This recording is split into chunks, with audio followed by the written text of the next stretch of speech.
Hi friends, இன்றைக்கி வந்து அயலை புளி ஊற்றி கருவாடு எப்படி வைக்கணும்னு பார்த்துடலாம். நம்ம சேனலை சப்ஸ்கிரைப் பண்ணுங்கள், லைக் பண்ணுங்கள், ஷேர் பண்ணுங்கள்.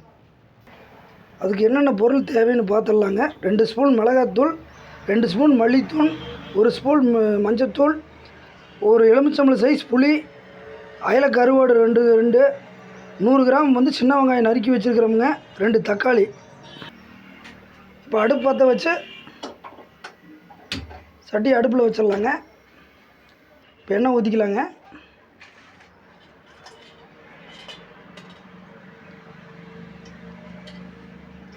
இப்போ எண்ணெய் காயிட்டும்.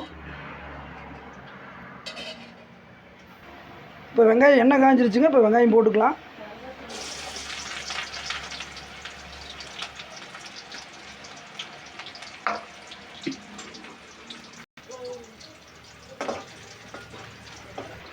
இப்போ வெங்காயம் வணங்கிருச்சுங்க. தக்காளி போட்டுக்கலாம்.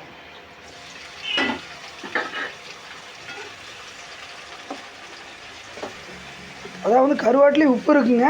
உப்பு வந்து அளவாக போட்டுக்குங்க. இப்போ மசால் பொடியில் ஆட் பண்ணிக்கலாங்க.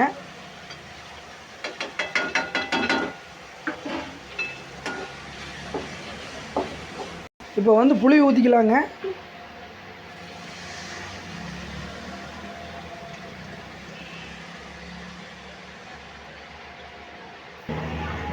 குழம்பு நல்லா கொதிச்சிருச்சுங்க. இப்போ எண்ணெய் தனியாக பிரிஞ்சு வந்துடு. கருவாடை போட்டுக்கலாங்க.